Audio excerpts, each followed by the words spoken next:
জনতা উন্নয়ন পার্টির চেয়ারম্যানের হাতে বেশি দিতে হবে না, 100টা সিট দিক। কিভাবে পুতুল নাচানো করে বাংলার মুখ্যমন্ত্রীকে নাচাতে হয় হুমায়ুন কবির বুঝে নেবে। মুর্শিদাবাদের সাগরদিঘি থানার যুগরমোড় এলাকায় বৃহস্পতিবার বিকেলে এক বিশাল জনসভার আয়োজন করে জনতা উন্নয়ন পার্টি। সভায় প্রধান বক্তা হিসেবে উপস্থিত ছিলেন দলের চেয়ারম্যান তথা বিধায়ক হুমায়ুন কবির। এই সভা থেকে মুখ্যমন্ত্রী মমতা বন্দ্যোপাধ্যায়, স্থানীয় বিধায়ক বাইরন বিশ্বাস এবং পুলিশ প্রশাসনকে তীব্র ভাষায় আক্রমণ করেন তিনি। জনসভা থেকে 2026-এর বিধানসভা নির্বাচনকে পাখির চোখ করে হুমায়ুন কবির বলেন, 2026-এর নির্বাচনে যদি আমি 100টি আসন পাই তবে মমতা বন্দ্যোপাধ্যায়কে পুতুল নাচা করে নাচাবো। শুধু মুখ্যমন্ত্রী নন, তিনি বিদ্যুৎ প্রতিমন্ত্রী আফরুজ্জামানকে নপুংসক বলে কটাক্ষ করেন। পাশাপাশি সাগরদিঘি থানার ওসি এবং বর্তমান বিধায়ক বাইরন বিশ্বাসের বিরুদ্ধেও কড়া হুঁশিয়ারি দেন তিনি। এদিনের সভায় ভিড় ছিল চোখে পড়ার মতো। তবে সভা আয়োজনকে কেন্দ্র করে শাসক দল ও পুলিশের বিরুদ্ধে একাধিক অভিযোগ তুলেছে জনতা উন্নয়ন পার্টি। দলের সাগরদিঘি ব্লক সভাপতি মোহাম্মদ আবু বাক্কার নয়ন সংবাদ মাধ্যমের সামনে অভিযোগ করেন, শাসক দল তৃণমূল কংগ্রেস এবং পুলিশ প্রশাসন এই সভা বানচাল করার চেষ্টা করছে। সভা করতে বিভিন্ন স্তরে বাধা সৃষ্টি করা হয়েছে। এদিনের সভায় হুমায়ুন কবির ও ব্লক সভাপতি ছাড়াও উপস্থিত ছিলেন দলের বিভিন্ন স্তরের পদাধিকারী, বিশিষ্ট ব্যক্তিবর্গ এবং কয়েক হাজার কর্মী সমর্থক। আগামী নির্বাচনে মুর্শিদাবাদ জেলা তথা রাজ্যে নিজেদের শক্তি প্রদর্শনের লক্ষ্যেই এই সভার আয়োজন বলে মনে করছে রাজনৈতিক মহল। পছন্দ না হয়, আমার পার্টিকে পছন্দ না হয়, এই তৃণমূলকে যেন ভোট দিবেন, তৃণমূলকে ভোট দেবেন না। আবার অন্য কাউকে নিয়ে আসুন, কংগ্রেস আছে, সিপিএম আছে, আইএসএফ আছে।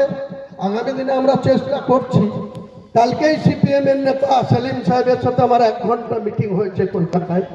আমি বলেছি সারা জীবন আমরা সিপিএম এর বিরুদ্ধে রাজনীতি করেছি, 27টা কেস খেয়েছি, তবু সমস্ত ভুলে গিয়েছি। গ্লানি ভুলে আজকে বৃহৎ স্বার্থে, বাংলাকে বাঁচানোর স্বার্থে সেই সিপিএম এর সাথেও জোটবদ্ধ হতে চেয়েছি। এদেরকে হারাতে হবে। এই চোর তুলাবাজের নেত্রীকে বাংলা থেকে বিদায় করতে হবে। সাগরদিঘির মানুষের কাছে এটাই বলতে এসেছি। আগামী শনিবার 10 লক্ষ মানুষের উপস্থিতিতে কুচবিহার থেকে কাকদ্বীপ, পুরো 28টা জেলা থেকে 10 লক্ষ মানুষের বেলডাঙ্গার মরাদিঘির পীর সাহেবের ঠিক উল্টো দিকে বিরাট ডায়াস হচ্ছে, প্যান্ডেল হচ্ছে। আপনাদেরকেও আমি আহ্বান জানাই। বিজেপির সুবিধা করা ওটা মন গড়া কথার কোনো মূল্য নাই। আজকের দিনে বাংলার মুসলিমরা আমার উপরে যে ভরসা দেখাচ্ছে, শুধু মুর্শিদাবাদে না, মালদাতে গেছি 2 দিন আগে, সেখানেও দেখিছে। গতকাল আমি পশ্চিম মেদিনীপুর গিয়েছিলাম, সেখানকার শুধু পুরুষ মানুষরা না, হুমায়ুন কবির এসছে, তাকে মহিলারা পর্যন্ত বেরিয়ে এসে দেখতে চাইছে, নমস্কার করছে, সালাম করছে। কেন? হুমায়ুন কবির বাবরি মসজিদটা কিন্তু পলিটিক্সের কোনো সম্পর্ক নাই। বাবরি মসজিদটা ইসলাম ধর্মাবলম্বী মানুষের বুকের ভিতরে একটা বিরাট যন্ত্রণা ছিল, ব্যথা ছিল। সেই ব্যথাটাকে আমি মলম লাগাবার চেষ্টা করেছি। তাই ভারতবর্ষের 42 কোটি মুসলমান বাবরি মসজিদ করার জন্য হুমায়ুন কবিরকে আজকে বীর সন্তান হিসেবে দেখছে। আর বাংলার 4,26,000 মুসলমানের মধ্যে 2,82,00,000 ভোটারের মধ্যে দেখে নেবেন আগামী দিনে ভোট দেওয়ার সময় এই হুমায়ুন কবিরকে দেখে। কারণ আমি আগেই বলেছি, যারা আছে তারা আমাকে বাধা দেওয়ার চেষ্টা করেছিল, বাবরি মসজিদটা ভিত্তি স্থাপন করতে দেব না। এমনকি রাজ্যপালের সঙ্গে কথা বলে আমাকে হোম অ্যারেস্ট করার চেষ্টা করেছিল। এমনকি কোর্টে মুসলিমদের দিয়েই কেস করে এটাকে ভিত্তি স্থাপন করা বন্ধ করেছিল। আগামী 11ই ফেব্রুয়ারি বুধবার থেকে সেই বাবরি মসজিদের কাজ শুরু হবে। আর আমি মুসলিমদের কাছে এটাই বলবো যে কাজ শুরু হচ্ছে, বাবরি মসজিদ হবে, কিন্তু যদি আপনারা আমাদেরকে একটু ক্ষমতা না দেন, তাহলে আপনাদের আগামী দিনে এই বাবরি মসজিদ আবার বাধাপ্রাপ্ত হবে। অর্থাৎ মুসলমান ভাইরা নিশ্চয়ই 33 বছর আগে যে ক্ষত 6 ডিসেম্বর 1992 হয়েছিল, তৎকালীন প্রধানমন্ত্রী নরসিংহ রাও, এই মমতা ব্যানার্জি তখন তার দপ্তরের একটা ক্রীড়া প্রতিমন্ত্রী ছিল, তারা কিন্তু বাঁচাতে পারতো, বাবরি মসজিদকে বাঁচায়নি।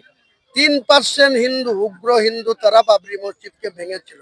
আজকে বাংলার 4,26,000-এর পার্সেন্টেজ কষলে ভারতবর্ষের 42 কোটি, আমরা অনেক পার্সেন্টেজ আছি। এখানে আমি বাবরি মসজিদ করছি বলে সুপ্রিম কোর্ট তো নিষেধ করেনি, সেখানে তো বাবরি ট্রাস্ট থেকে 5 একর জায়গা দিয়েছে। আমি বাবরি মসজিদ করছি বলে ইউপির রাজু দাস সে আমাকে সরাসরি আমার মাথা কাটার জন্য 2 কোটি টাকা প্রাইজ ঘোষণা করেছে। তাই আমি মুসলমানদের বলবো যে বারবার হিন্দু সমাজের লোকদের মুখ্যমন্ত্রীর জন্য ভোট দিয়েছেন, কখনো সিদ্ধার্থ শঙ্কর রায়দেরকে, কখনো বিধান রায়দেরকে, কখনো অজয় মুখার্জি, কখনো জ্যোতিবাবু, কখনো বুদ্ধবাবু, এখন 3বার মমতা ব্যানার্জি। একবার বাংলার মানুষ তাদের নিজেদের প্রতিনিধিকে জনতা উন্নয়ন পার্টির চেয়ারম্যানের হাতে বেশি দিতে হবে না, 100টা সিট দিক। কিভাবে পুতুল নাচানো করে বাংলার মুখ্যমন্ত্রীকে নাচাতে হয় হুমায়ুন কবির বুঝে নেবে।